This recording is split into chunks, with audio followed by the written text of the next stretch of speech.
बहुत बड़ा सब्जेक्ट है, आप मान के चलिए।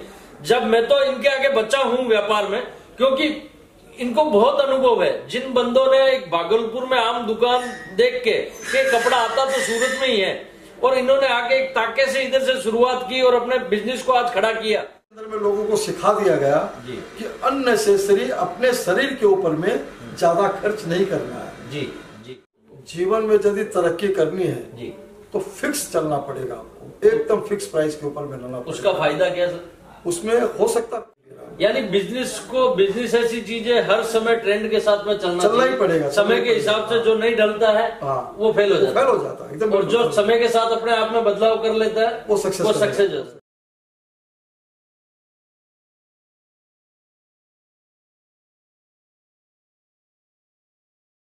नमस्कार, प्रणाम, आदाब दोस्तों, कैसे हो आप सब? दोस्तों, मैं आज आपके सामने ऐसे शख्सियत से मिलाना जा रहा हूं जो मैंने आगे बोला था, हर मंथली आपको एक कॉमन मैन की कहानी लाऊंगा और वो आपको जानकारी देंगे टेक्सटाइल व्यापार की, कि व्यापार में आप किस समय क्या चीजें करनी चाहिए। मैं आज ऐसे ही नामचीन आदमी से मिलवाने जा रहा हूं जो टेक्सटाइल व्यापार से जुड़े हुए हैं, श्रीमान बालमुकुंद जी सराफ, जो एक भागलपुर से एक बिल्कुल गरीबी में अपना जीवन जी के और अपने फादर को ये देखते हुए बिजनेस में कि वहां पर इनकी एक दुकान थी, वहां से इन्होंने सोचा कपड़ा तो सूरत ही आता है बनके, और वहां से एक सोच लेके 97 में सूरत आए थे। आज मैं ऐसी शख्सियत से आपको मिलवाने जा रहा हूं और अपने अजीज जोन मंच पे जो आज आए हैं सर, तो इनका मैं बहुत स्वागत भी करूंगा और आगे आपके प्रश्न जो दिए हुए हैं मैं इनसे पूछूंगा भी कहीं सही कि भाई टेक्सटाइल व्यापार में कैसे कैसे काम किया जाता है, क्या क्या। सर आपका बहुत बहुत धन्यवाद हमारे अजीज जोन चैनल पे,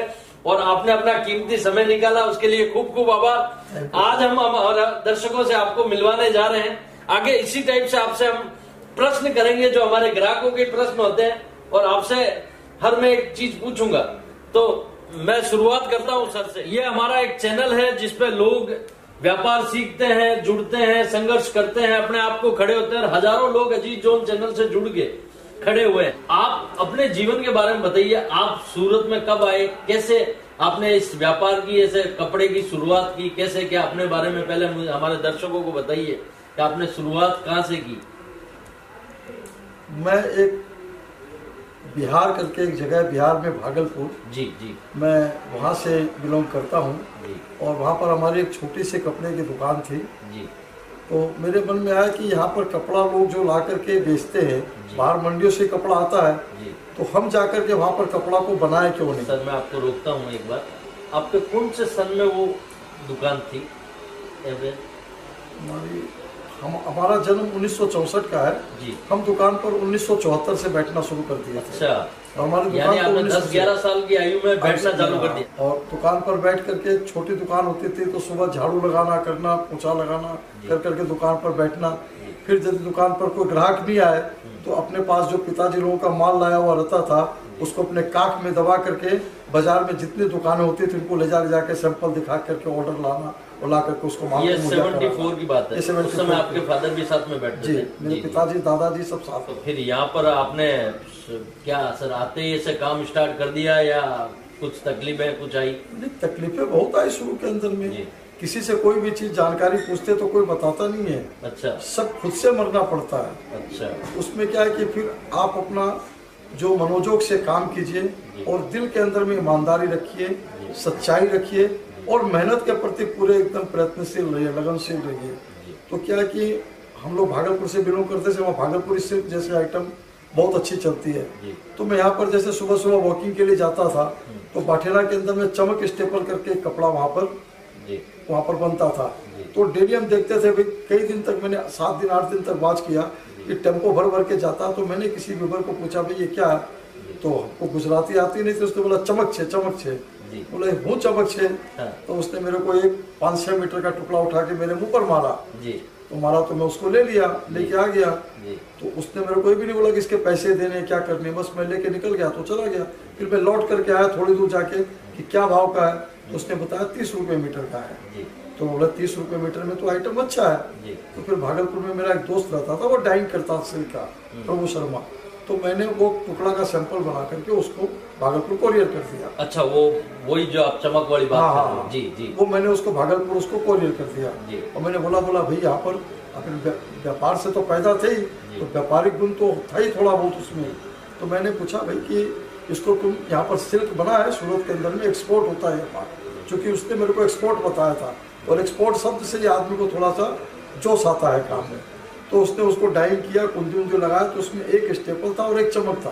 तो स्टेपल का कलर वहाँ भागलपुर में लोकल डाइंग होने से पकड़ दिया, स्टेपल होने से पकड़ दिया, चमक में नहीं पकड़ा। तो एक डाइंग होने से वो बहुत सुंदर दिखने लगा। फिर वहाँ की कुंदी उंदी कुछ अलग होती है कपड़े की, वो रियल में सिल्क जैसा फैब्रिक ईजाद हो गया। तो फिर वो जब करके देखा तो मेरे को फिर पूछता है कि क्या भाव का है।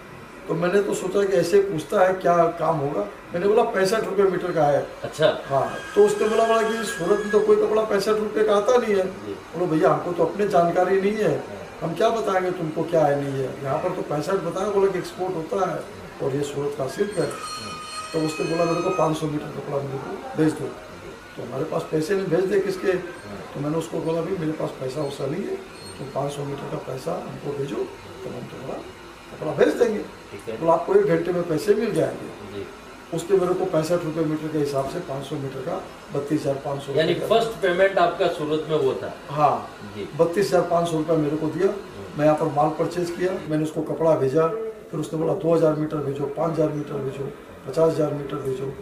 ऐसे करके आपकी शुरुआत हमारी। तो सर यहाँ पर जो आपके लोग रहते थे, क्या उन्होंने भी उस समय कोई सपोर्ट किया था? नहीं, कोई सपोर्ट नहीं किया, किसी ने कोई भी प्रकार का। तो उनको ऐसा लगता है कोई सपोर्ट करेगा क्या? खुद को ही काम करना, खुद को करना पड़ेगा। सपोर्ट में यहाँ पर कोई सपोर्ट नहीं है और यहाँ पर कोई पैसा लगा के व्यवसाय करे ये भी जरूरी नहीं है। बिना पैसे के काम यहाँ पर जो आदमी बिना पैसे के आया है वो तो राइज किया है। फिर मेरे जैसे से संपर्क हुआ, राजस्थान के कई लोग सब पैसे लेकर के आए, जैसे कि 20 लाख 50 लाख करोड़ रुपया, वो सारे फैल कर गए। और जो बिहार यूपी साइड से जो नंगे भूखे आए यहाँ पर, वो सब आज कहाँ के कहाँ पहुँच गए। मतलब बड़ी बड़ी मिलें बना ली, सब कर ली, क्योंकि जोश और जुनून होता है। उनके पास पैसा है तो सोचता भैया 50 लाख लाए तो 50,000 रुपया महीना तो उनको ब्याज का ही आ गया, तो खाने पीने का कोई दिक्कत नहीं, वो आराम से काम करता है। मतलब अब उनके पास तो एक पैसा नहीं है। बोल अपने को तो अगर यहाँ पर अगर यदि मार पड़ी, गांव जाएंगे तो क्या मुंह दिखाएंगे, सब वहाँ पर हंसेगा कि साला गया था सूरत, आ गया यहाँ पर मुंह मनाने के लिए। तो ये नौबत कम से कम नहीं आए। तो उसके लिए क्या है कि पूरा जोश और खरोश के साथ में आपको काम में लगा रहना पड़ेगा। तो सर एक्चुअल में आपका कहने का मतलब है, मैं जब बिंदिया ब्रांड स्टार्ट किया, सूट साड़ी की दुकान की लहंगे की, तब आपको क्या प्रॉब्लम आई? ऐसे दुकान स्टार्ट की तब हाथों हाथ आपका जैसा चलने लग गया या क्या दिक्कतें आई? उस समय जब मैंने स्टार्ट किया था, ये कौन से सन की बात है? जब 2009 के अंदर में मैंने 2009 की बात है। तो 2009 के अंदर में क्या हुआ कि उस समय सिफली एक आइटम था जी। वो हम क्या बोल रहे हैं आपको पहले भी मैंने यही बताया कि हम जो नई चीज है उस पर गौर करें, जो रेगुलर चल रही है उस पर नहीं। उस समय यहाँ पर 3-3 करोड़ की लेजर कंपनी की सिफली की मशीन आई, तो हमने सर्वे किया कि सिफली आई है। तो मैं सिफली के मशीन पर जो कपड़ा बनता था वो कपड़ा बना करके मैंने उसकी दुकान की। तो मेरे को न तो मार्केटिंग करनी पड़ी, न कहीं जाना पड़ा, मैं कपड़ा बना के लाया। लोग जैसे कि आज अगर यदि कहीं पर फजली आम को काट दिया जाए तो बड़ी वाली मक्खी भिनभिनाते हुए वहाँ पहुँच जाती है। यानी आपने शुरुआती ट्रेंड से की। क्या ट्रेंड क्या चल रहा है जी? एक्चुअल में ये हमारे अजीत जोन चैनल पे भी हम यही चीज चला रहे हैं कि जिस बंदे ने ट्रेंड पकड़ लिया वो गड्डी में बैठ गया। यानी सूरत से उसने कलकत्ता की ट्रेन पकड़ी, ट्रेन पकड़ ली तो कलकत्ता पहुंच जाएगा। यानी आपने ट्रेंड पकड़ा। उस समय सिफली चल रही थी। ये कौन से सन की बात है सर? 2009 एकदम पैदा हुई थी, उस टाइम पैदा हुई थी। और मैं भी उस समय व्यापार में आया, तो मैं रिस्क लेकर के पूरा सिफली के अंदर में घुस गया। जो 97 से लेके 2008 का पीरियड था सर, इसमें आपने क्या संघर्ष किया सर? इसमें क्या कि मेरे को जब उसके अंदर में अच्छी खासी मेरे को कमाई हुई सिल्क वाले काम के अंदर में, तो उसके बाद में फिर मैंने एम्ब्रॉयडरी की मशीन लगाई। एम्ब्रॉयडरी की मैंने मशीन लगाई, एक मशीन लगाई, उसमें भी अर्निंग अच्छी हुई। उस टाइम में क्या कि जॉब चार्ज बहुत ज़्यादा मिलता था। एक छोटा सा पल्लू बनाते थे तो उसका 120 रुपये मिलता था, जो पल्लू का आज के दिन 5 रुपये 6 रुपये मिलता है, उस टाइम में 120 मिलता था। वो पैसा दे के जाता था और माल उठा कर जाता था। तो मेरे दिमाग में सोच आई कि ये मशीन जो है, जब मशीन पर प्रोडक्ट में इतना बचता है तो इस मशीन को बनाने में कितना बचेगा। तो मैं ऐसे चाइना चला गया। अच्छा। और मैं 3.5 साल चाइना में रहा। अच्छा। और मेरा वहाँ पर फैक्ट्री वाले के साथ में टाई अप हो गया और वहाँ पर महीने की 125-150 मशीन बनाते थे और पूरा एक्सपोर्ट करते थे इंडिया के अंदर। अच्छा। हमारे यहाँ पर काफी मशीन, उस समय सूरत में मशीनों का बहुत बोलबाला था, बहुत भयंकर बोलबाला था, आज के 11-12 साल पहले। जी जी सर, एक चीज और है, आज के इस आधुनिक युग में लोग ब्रांडिंग पे बहुत पैसा खर्च करते हैं। आपने जब लहंगे का ब्रांड बनाया था, आपको कितनी चीजों की तकलीफ आई या किस चीज की आपने मेहनत की जो हमारे दर्शक ये समझ पावे कि ब्रांडिंग का लोगो क्या होता है, कि लोग ब्रांडिंग पे पीछे खूब पैसा खर्च करते हैं, उनको क्या आप एडवाइस देना चाहोगे तो भाई क्या चीज कहने मतलब आप अपने जैसे, क्योंकि हमारे पास जो दर्शक है ना सर, जो वो ऐसे दर्शक है जो एक आम आदमी, जो एक गरीब आदमी जो अपने कपड़े का व्यापार चालू करना चाहता है, उसको आजकल ये ब्रांडिंग का भी कई चीजों के दिमाग में आया है। यानी एक्चुअल ब्रांडिंग चाहिए या एक्चुअल आपकी क्वालिटी चाहिए, यानी आपको किस चीज पे ज्यादा मेहनत करनी चाहिए? सबसे ज्यादा मेहनत अपने क्वालिटी पर करना चाहिए जी। पहला जी। ब्रांडिंग के लिए क्या, यदि आपका फर्म स्टेब्लिश्ड हो जाता है जी, तब आपको ब्रांडिंग पर भी ध्यान देना चाहिए। उसके लिए आपको क्या करना है कि कोई भी शहर को चुनिए, उस शहर के अंदर में किसी होटल के अंदर में आप जो है एक हॉल लीजिए और वहाँ के लोकल जो कस्टमर है जिनसे आपका एग्जिस्टिंग बिजनेस होता है, उनको बोलिए कि आप अपने कंज्यूमर को, कस्टमर को, सबको बुलाइए, उनको खिला पिला करके अपने सारे प्रोडक्ट को वहाँ पर डिस्प्ले कीजिए। तो कस्टमर जब देखेंगे, अगर उसके यहाँ 300-400 कस्टमर अगर यदि आ जाते हैं आपके यहाँ, तो 300-400 कस्टमर यदि इस प्रोडक्ट को देखे, रेट देखे, तो 400 से 4000 हो जाते हैं। और एक से फिर दूसरे शहर, दूसरे से तीसरे शहर, इस तरह से ब्रांडिंग का काम होता है। लेकिन मैं कहता हूं कि ये सब चीजें तो फिर आई हाई लेवल पे। अजीत भाई बार बार मेरे से पूछना चाह रहे हैं कि जिसके पास कुछ नहीं है वो अगर यदि काम करना चाहे, जो मेन मुद्दा है, तो वो कैसे करे? तो उसके लिए क्या है कि हर आदमी के पास ऐसा कोई नहीं है कि 2-4-5 हजार रुपए की पूंजी नहीं लगा सकता है। तो इस काम के लिए सबसे बढ़िया व्यवसाय आजकल जो है, ये साड़ी का व्यवसाय, ये गाउन का व्यवसाय, सूट का व्यवसाय, नाइटी का व्यवसाय, इसको आदमी 2-5 हजार 10 हजार रुपये की पूंजी से भी स्टार्ट करके महीने का 1,50,000 रुपया महीना कमा सकता है। लेकिन ऐसे नहीं कि हम बोल दिए और कमा लिया, नहीं। उसके लिए उसको 24 घंटे के अंदर में 18 घंटे उसको प्रयत्नशील रहना पड़ेगा उस काम के लिए, खाली सोने के अलावा। यानी मेहनत करना पड़ेगा पूरी मेहनत भी काम के लिए। आज कोई भी कंपनी बंदा बनाता है, कोई भी मेहनत। आज सुबह जैसे उठा, उठते के साथ में वो अपने पीसेस लेके, जहाँ वॉकिंग ट्रैक है, कुछ है, वहां पर खड़ा हो जाए, सबको नमस्कार भाई साहब, ये हमारा प्रोडक्ट है, ये रेट है। तो वहां पर वॉकिंग में 5000 आदमी आते हैं। 5 आदमी भी यदि 0.01% भी अगर उसे 5 आदमी भी लेते हैं, 5 पीस भी बिकती है, उसको 50 रुपया बचता तो 250 रुपया बचा। उसकी पूंजी 5000 की लगे, 250 रुपया तो 1 घंटे में कमा लिया। 5 से 6, फिर 6 से 7 में फिर दूसरे जगह जाए, फिर किसी मोहल्ले टोले में जाए।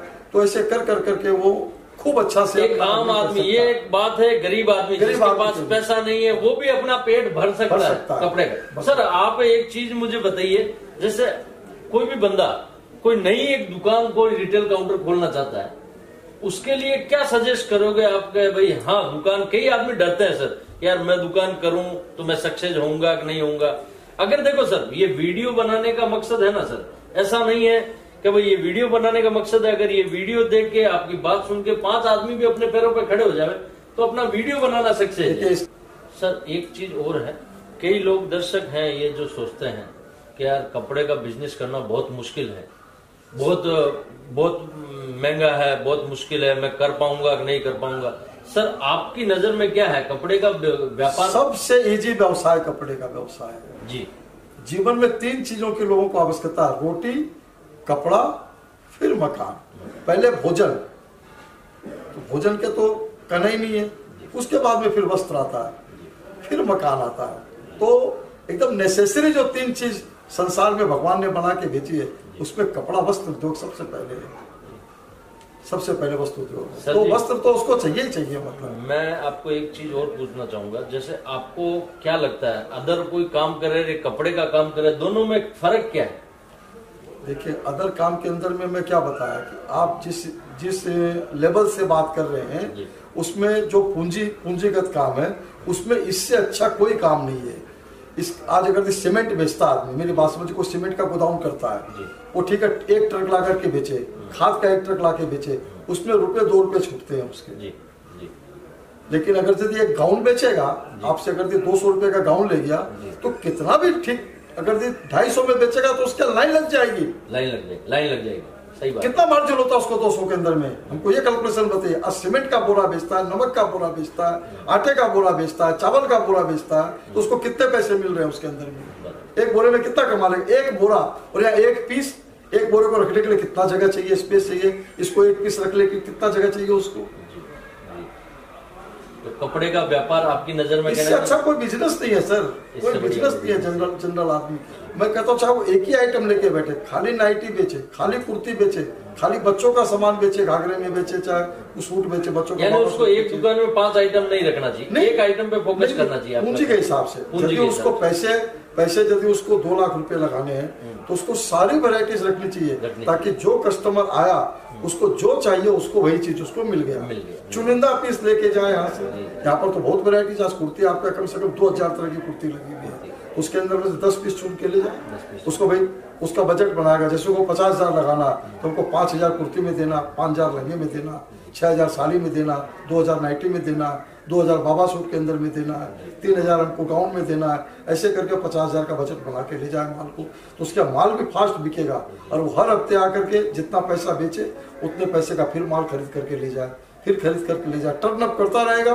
तो उसकी दुकान, मैं गारंटी से कहता हूँ अजीत भाई, आपको फोन कर करके बोलेगा कि सर मैं साल भर में कहाँ से कहाँ आ गया।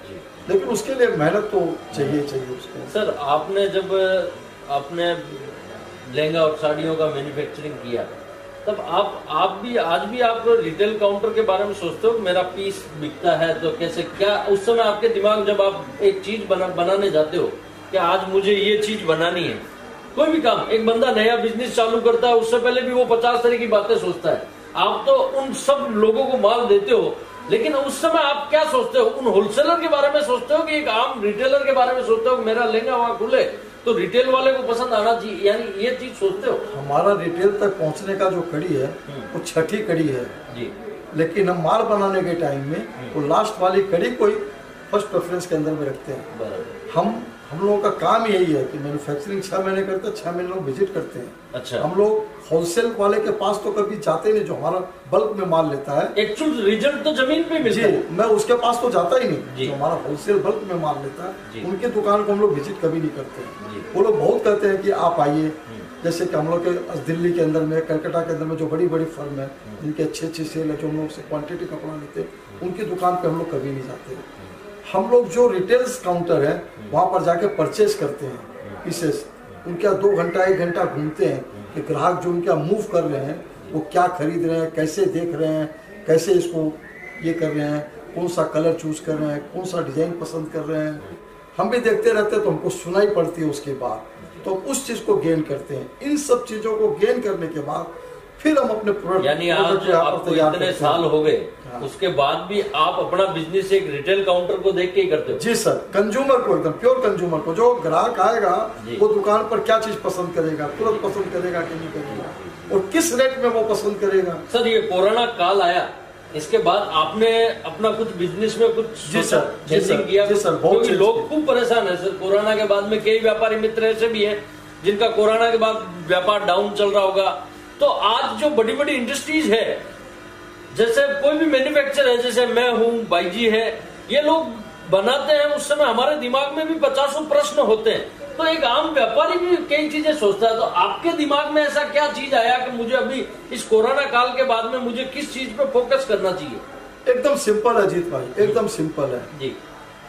क्योंकि कोरोना के अंदर में लोगों को सिखा दिया गया कि अननेसेसरी अपने शरीर के ऊपर में ज्यादा खर्च नहीं करना है। जी जी जी, अननेसेसरी अपने शरीर के ऊपर में ज्यादा खर्च नहीं करना है। जैसे लोग पहले हर हफ्ते मूवी देखते थे, रात को होटल में ही खाना खाते थे, तो लोगों ने वो सब बंद किया है। कपड़े के अंदर में जैसे कि कोई भी फंक्शन के लिए, पार्टी वेयर के लिए 20,000 25,000 का, आज जैसे 40,000 50,000 का सैलरी वाला आदमी है, वो 3 महीने की 1.5 लाख की सैलरी आई तो उसमें 20% वो कपड़े के लिए बचा के रखता है कि 3 महीने के बाद अपने जाएंगे बच्चे के लिए, उसके लिए कपड़ा खरीद लेंगे।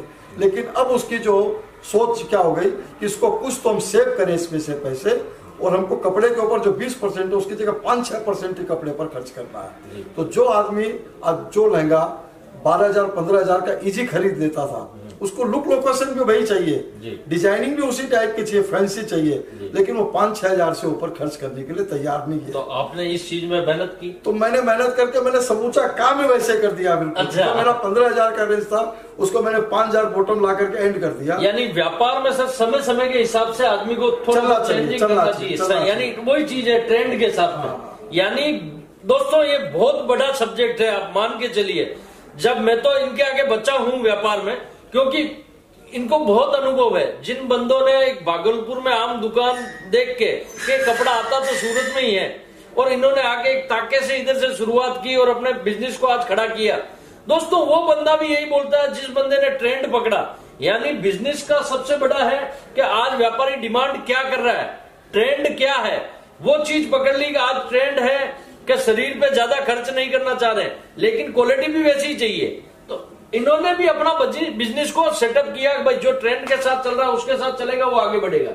जो समय के साथ नहीं चलेगा वो फेल होगा। मेरे से जितने भी लहंगे खरीदता था वो सब 5,000 प्लस के खरीदता था जी। अभी वो 500 से लेकर के 3,000-4,000 रुपए से ऊपर का कोई लहंगा नहीं ले रहा। यानी बिजनेस ऐसी चीज है, हर समय ट्रेंड के साथ में चलना ही पड़ेगा। समय के हिसाब से जो नहीं ढलता है वो फेल हो जाता है एकदम। और जो समय के साथ अपने आप में बदलाव कर लेता है वो सक्सेस हो जाता है। सर मैं आपसे एक क्वेश्चन और है जो हमारे व्यूवर्स ज्यादातर पूछते हैं।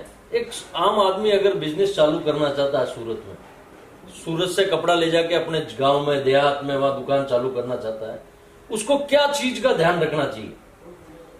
और उसको ऐसा डरना चाहिए कि कपड़े में नुकसान हो सकता है या नहीं? कपड़े में कभी नुकसान नहीं होता है। कपड़ा एक ऐसी चीज है कि इसमें नुकसान नहीं होता, खराब नहीं होता है। ये कोई मिठाई नहीं है जो कि खराब हो जाएगी आपकी। आज चीनी भी अगर ज्यादा दिन तक पड़ी रहेगी उसमें पानी छूटने लगता है, नमक में भी पानी छूटने लगता है, तो सब चीज खराब होती है। कपड़ा ही ऐसा चीज है जो कि अगर यदि इसको झाड़ बटार के रखा जाए तो कोई भी खराब नहीं होता, चाहे 10 साल भी रहे, लेकिन ऐसा होता ही नहीं है। कपड़ा जाता है और बिकता है। जनरल लोगों को कपड़े से अच्छा व्यवसाय कोई भी नहीं है जी। और उसको क्या चीज का ध्यान रखना चाहिए, अजीत भाई ने जैसे पूछा मेरे को कि क्या चीज का ध्यान रखना, तो परचेजिंग के अंदर में आदमी को चौकन्ना होना चाहिए जी। सबसे सूरत आता है सर तो उनको सबसे बड़ी चीज परचेजिंग का ही अनुभव होना चाहिए जी। उसको अनुभव उस चीज का होना चाहिए। तो अनुभव में कोई नया आदमी आया तो उसको अनुभव का कैसे ज्ञान हो, तो उसके लिए उसको पहले मार्केट में घूम करके सर्वे करना चाहिए, देखना चाहिए 10-20-25 दुकान में कहा क्या चीज है, फिर उसकी आत्मा जो बोले उसको मतलब बाई करना चाहिए। उनको अपने वहाँ पर लोकेलिटी में क्या बिक रहा है, कौन सा टेस्ट बिक रहा है, वो भी सर्वे करना चाहिए। वो तो पहले वहाँ से करके आना चाहिए जी। वो तो अपने गांव में क्या चीज बिकता है, कैसे होता है, उसको वो वहाँ पर रेट देखता है कि यहाँ पर ये 600 रुपए में बिक रही है, तो सूरत में जाता हूँ 400 में अगर यदि उसको दिख रही है वो चीज तो मतलब तुरंत ही परेशान होना चाहिए। उस दुकान का नाम नंबर लिख लेना चाहिए, फिर और घूमना चाहिए, हो सकता है कि 350 में मिल जाए जी। तो आप उसको अर्न कीजिए ना पैसे, यदि आपको कमाने का मौका मिल रहा है तो। सर एक्चुअल में आपकी नजर में कौन कौन लोग हैं जो टेक्सटाइल व्यापार में घुस सकते हैं? अभी जो स्कूल की टीचर है जैसे वो पढ़ाती है जी, तो उसकी जॉब की टाइम होती है, समझिए कि सुबह के मॉर्निंग स्कूल है तो 8 से 12 डे आवर है, तो उसके 10 बजे से लेकर 4 बजे तक। यानी वो अपने घर में ही स्टार्ट कर सकती है, वो घर से भी स्टार्ट कर सकती है वो जी। उसके अलावा जो आदमी सर्विस होल्डर है, तो सर्विस होल्डर आदमी अगर 20-25 हजार रुपया महीना कमाता है कहीं पर, तो वो नौकरी नहीं कर करके अगर यदि व्यवसाय को करे तो ये उसके लिए ज्यादा अच्छा होगा। लेकिन इसके लिए फिर लगनशील और प्रयत्नशील और खूब ईमानदारी के साथ में जुझा रहे, तब उसके मन में धुकधुकी रहे तो वो आदमी सक्सेस नहीं कर सकता। यानी मेहनत और ईमानदारी। लेकिन औरत इस काम को खूब बखूबी अच्छी तरह से कर सकती है जी। यानी कहने का मतलब है कि सर कोई भी आज लेडीज काम करती है तो उसको एक अलग हिम्मत भी मिलती है। बिल्कुल मिलती है। कपड़े का बिजनेस करने से पति का सपोर्ट मिल जाता है जी, पति का सपोर्ट मिल जाता है, और वो खाली टाइम में घर में बैठी रहती है तो उसको अर्निंग होती है, मन भी लगता है, और फिर 2 पैसा मिलता है तो ऑटोमेटिक उसमें जोश आता है। 2021 में आप व्यापार जो नया व्यापार चालू करना चाहता है उनको क्या देखते हो आप 2021 का व्यापार? मीच क्या करना चाहिए, बहुत ऊंचाई पर रहेगा, बहुत ऊंचाई पर रहेगा, यानी बूस्ट लगने वाला है एकदम आपकी जो नजर में। सर एक्चुअल में आपको कपड़े का कितने साल का एक्सपीरियंस है? हमको तो देख लीजिए आप 45 साल का है, यानी 45 साल का अनुभव बताता है कि आगे बूस्ट एकदम 2021 अब कोई दूर दूर तक सोचने की जरूरत नहीं है। मतलब एक आम व्यापारी को सर, एक आम व्यापारी जब कपड़े का बिजनेस स्टार्ट करता है तो उसको क्या प्रॉब्लम्स आ सकती है? कपड़े के व्यापार करने में प्रॉब्लम का कोई काम ही नहीं है। इसका इजी लाइसेंस मिलता है जी। अपना खाली पैन कोड PNR नंबर जो ले लीजिए, इनकम टैक्स आप पे हो जाइए। अगर अभी आपकी उतनी आय नहीं है तो भी पैन कार्ड तो आपको मिलता ही आराम से। एक बैंक में अकाउंट खोल लीजिए और अपना बिल बुक छपा लीजिए। बिल बुक छपाने की भी ताकत नहीं है तो मोहर बना करके मोहर लगाइए GST नंबर के साथ में। एक GST नंबर अपना ले लीजिए और ले करके और आप अपना व्यवसाय शुरू कर सकते हैं। शुरू में आपको माल परचेज करना तो GST नंबर नहीं भी है तो पैन कार्ड नंबर से भी आपके पास माल आ जाएगा। और आप 50,000 से नीचे का माल लेते हैं तो ई-वे बिल की भी आपको आवश्यकता नहीं होती है, तो GST नंबर नहीं चाहिए उसमें, आपके घर पे माल पहुंच जाता है जी। और फिर अपना माल को टैग लगा करके और ग्राहक को GST के साथ में आप अपना माल बेचिए और उससे पैसे लेकर के गवर्नमेंट का GST गवर्नमेंट को भर दीजिए और अपना आराम से काम कीजिए। सर मैं आपको आज, आपका इंडस्ट्री बहुत बड़ा एरिया है, मैं तो आपको प्रश्न मेरे व्यूवर्स वाले पूछ रहा हूँ, आपको भी अनुभव अलग लग रहा होगा कि अजीत भाई मुझे ऐसे प्रश्न पूछ रहे हैं, लेकिन मेरे दर्शकों के प्रश्न होते हैं। मेरे दर्शक सोचते हैं जैसे कई लोग हमारे से जुड़े हुए ऐसे हैं जो अपनी दुकान का पहले से ही काम चालू उनका, उनको जैसे दुकानदारी में कई लोग 2 रेट रखते हैं, कोई लोग एक फिक्स रेट रखते हैं, तो आप उनको क्या अनुभव बताओगे कि आपकी दुकानदारी में आपको फिक्स रेट रखनी चाहिए या 2-2 रेट 3-3 रेट रखनी चाहिए? दुकानदार यानी उसको लंबा कहने मतलब बिजनेस चलाना है तो किस हिसाब से आप अपना सजेशन दोगे उनको? जीवन में यदि तरक्की करनी है जी तो फिक्स चलना पड़ेगा आपको, एकदम फिक्स प्राइस के ऊपर मिलना पड़ेगा। उसका फायदा क्या सर? उसमें हो सकता है कुछ ग्राहक आपके लौट के जाएं, जैसे बिल बनाते हैं तो लास्ट में 5 रुपया 10 रुपया 50 रुपया 100 रुपया कम दे, तो आपको हाथ जोड़ करके कस्टमर है व्यापारी है सर हमारे यहाँ कोई सिस्टम नहीं है, तो कई आदमी हो सकता है आपका माल लिया हुआ छोड़ दे तो बिना पैसे दिए चले जाए, लेकिन दूसरी बार वो आदमी आएगा तो आपके पास कोई भी तरह का जीरा हुचक्कत नहीं करेगा, वो चुपचाप पैसे देके चला जाएगा, बोलेगा भी नहीं कुछ भी। और उसके अंदर में आपका फर्म का तरक्की जो डे बाई डे बढ़ेगा। मोल मोले के अंदर में ग्राहक कभी संतुष्ट नहीं होता।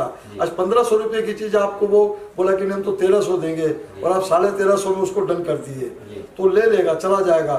फिर पूरे रास्ते जब तक वो अपनी गाड़ी पर स्टार्ट करेगा बैठ के तब तक सोचेगा साला 1300 बोलते नहीं उसको, तो 1300 में मान जाता जी। उसका पेट ही नहीं भरेगा। और आपका भी ये बात है, आपको हो सकता है वो आइटम 1000 रुपए का ही हो, आपको 1100 में भी यदि मांगता तो आप दे देते, तो खिचन तेल में जहां तक पट गया तो आप भी 2 पैसा उसका नाजायज, यानी वो अगर 2 रेट रखे तो अपनी दुकान का इंप्रेशन सही नहीं खत्म हो जाएगा, दुकान ज्यादा नहीं चलेगी। यानी एक रेट पे फोकस करना चाहिए, एक रेट पे फोकस, उससे विश्वास बना रहता है। एकदम राइट है सर। कई लोग हमारे दर्शक ऐसे भी आम जुड़े हुए हैं जो लोग, कई लोग ऐसा सोचते हैं मुझे रिटेल दुकान करना, तो मेन बाजार में लेते हैं, फिर वो 40-40 हजार भाड़ा भरते हैं। तो अगर कोई बंदा ऐसा भी है जो हमारे तो गांव देहात से कई यूपी बिहार जैसे आपके भागलपुर हो गए, आप नहीं गांव में करे तो वहां से जैसे थोड़ा आउट ऑफ एरिया भी हो, वहां पर थोड़ा उनको भाड़ा कम मिल जाए, वहां से दुकान चालू कर सकते हैं सर? बिल्कुल कर सकते हैं जी। अगर यदि वहाँ पर आप फैशन की चीजें सही दाम में मुहैया कराएंगे तो आपकी दुकान तो इतनी चल जाएगी कि सोच नहीं सकते हैं। अभी महाराष्ट्र के अंदर में चड़चन करके एक जगह, चड़चन वहाँ बाहुबली मुतिन करके एक व्यापारी है, वो मतलब एक पूरा गाँव का कुछ भी नहीं है, मतलब खाली पठार सा मैदान सा है और वहाँ पर समझिए उसी की दुकान है, उसके 300 करोड़ रुपए की सेल है सर वहाँ पर। उसका कारण क्या सर? उसका कारण है कि वो रिजनेबल रेट में बेचता है।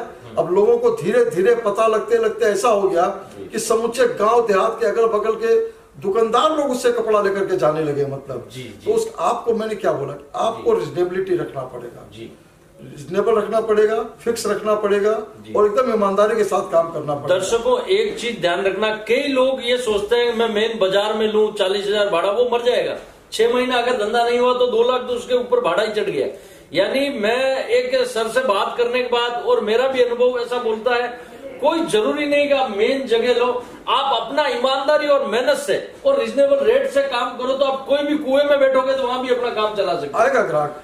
सर एक और मेरा प्रश्न है दर्शकों का कि शुरुआत में लंबा खर्चा करके बैठना चाहिए कि रिजनेबल खर्चे से कम भाड़ा, कम से कम रिजनेबल स्टार्टिंग में रिजनेबल से स्टार्ट करना चाहिए। आपका जैसे जैसे जमता जाए आप एक्सपेंशन करते जाइए, उसके आगे अपने व्यापार को बढ़ाते जाइए। यानी आपने तो सर अपने आगे हजारों लोगों को बढ़ते हुए देखा है, जिसके लोगों ने जीरो से शुरुआत की, जैसे आप भी अपनी कहानी बता रहे हो कि आपने एक जीरो से शुरुआत की, आज इतना बड़े एम्पायर के मालिक है। तो ये सब चीजें किस कारण से हुई सर?